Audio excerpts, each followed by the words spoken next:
دیو در باندې د مالوچو غونډان درویشت او زه درته مالوچو وارونه نه په غاړه کوم زمونږ د سرکاري سکول د استاد تنخواه 1 لک ته خو دی خپل بچی پرایویټ سکول ته لیږي د 14,000 تنخواه واله نو دا معلومات ته وکړئ چې دا ولې لیږي زیاته شکریه چې تاسو راغلی او د دې خلکو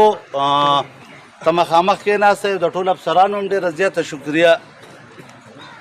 سیبه په کار خو داسې نه وه لکه په کوم طریقه چې دا سیستم روان دی ځکه چې موږ ډېرې زیاتې کلي کچرۍ کل دي په هغې کې چېرته په سلو کې یوه خبره تر نن ورځې نه ده حل شو نو نن په کار وه تاسو زموږ میلمانه یې ټول عمر تاسو زموږ خدمت کلی دی د افسرانو او دا هر سره برابر دي دا خلک چې څه وایي دا هسې د غوسې نه به لګوي نور ملک داسې په ترقۍ روان دی ډاکې نشتي رشوتونه نشتي هر څه برابر دي نو نن تاسو د افسران موږ ته ناست نو زما خو دا خوښه وه خو زموږ د مشرانو خبرې لږ دغه وکړي چې تاسو نن خپل تکلیفات ویلی وې که ستاسو تنخواګانو کې کمی وی نو چې موږ دله تنخواګانې سیوا کړي وې که ستاسو ګاډو کې څه مسلې وې چې موږ تاسو له د هغه شي هغه مشکلات حل کړي وې او ځکه چې موږ دې قوم خو دا کار کړی دی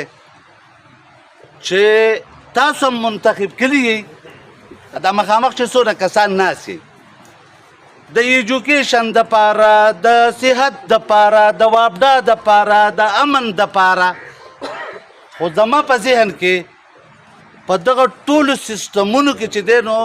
لکه زموږ د مشران ناکامه راغلي دي یوه خبره پې کوم د ایجوکیشن والا نه دا سوال کوم که د ایجوکیشن افسر ناست وي چې د زموږ د سرکاري سکول د استاد تنخواه 1 لک ته خو دی خپل بچی پرایویټ سکول ته لیږي د 14,000 تنخواه واله نو دا معلومات ته وکړئ چې دا ولې لیږي ځکه چې تنخواه خو ستاسې یوه ده د وابډا والا نه ناست به دلته د ملګرو پې خبرې وکړي خو یو پړ زه 2 خبرې کوم زه زیات 2 خبرې کوم سرجي زما خبره مه روکوئ خیر دی دیو در باندې د مالوچو غونډان درویشت او زه درته مالوچو وارونه نه په غاړه کوم تاسو زموږ مشران یې چې موږ څه وایو هغې باندې به نو سخت هغه دیو نه ده ویل که نه زه چې کومه دا راته ووایه تاسو افسرانو ته وابډا ته د بجلۍ بل پرې که نه او دا ځمکې او اسمانونه چې جوړ کړل دي او د هغه رب العالمین کور ته موږ جومات وایو او په هغې پسې بل رالګوي آیا دا صحیح خبره ده زه دا خبرې کوم جي باقي د ډي پی او صاحب ډېر غټ تعریف وکړو زموږ نو مهرباني دې وکړي دا دی دا د ټریفک مشر ناست دی هغه زاړه کسان نه دي یو راولي او د نورو له د ټریننګ ورکړي دا بازارونه ته ټول بند دي هر څه جام کړي دي جي باقي چې دا څونه محکمې دي ما د صحت کې بد حالات دي په زه تاسو ته یوه نشم ویلی دا د ټیمې چیرمین ناست دی دوی د ټولې ګیلې کوي زما خبره واوره دا راته ووایئ چې 15 کاله دې ملګري وي چې زمونږ حکومت دی که نه نو چې کم کار د دې نه مخکې په 1000 روپۍ کېدو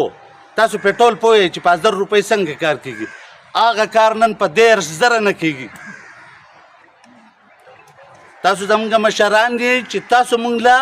او دا کلي کچاري نه ده دې موږ له زړه پوه کړو په دې کې بیا زموږ د خلکو خفګان هم پیدا شي زه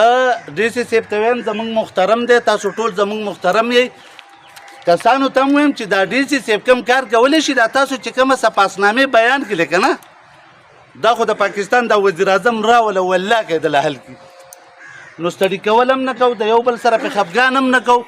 سیسټم ټول خراب دی تاسو زموږ مشران یئ کوشش پې وکئ که ستاسو د وسه یي او تاسو یې حل کولی شئ نو ډېره ښه خبره ده او د دې خلکو ته هم دا خبره کوم یوازې تاسو ته خبرې نه کوم چې ښه افسر موږ راولو که نه چېرته ښه افسر راشي که نه او په دې جب کې څه کاغذونه ږدي د دې شوق نه کوي نو دا ټولې مخالفې وایي مړه دا هم څه ضلالت راوستی او چې کوم افسر ته پیسې الي دې خلکو ته وایي تاسو مخامخ ناستئ او شوړه ولا څوک ورکوي نو ځینې کسان خو پې خوشحاله وي کار یې وکړو نو ځینې وایي دلته چغې وایي میډیا ته که نه وایي رشوتخور یې راوستی ده نو یو خو دې به د دې حل راولي او د دې نه به موږ خلاصېږو بل څوک ته نه خلاصي ډېره مننه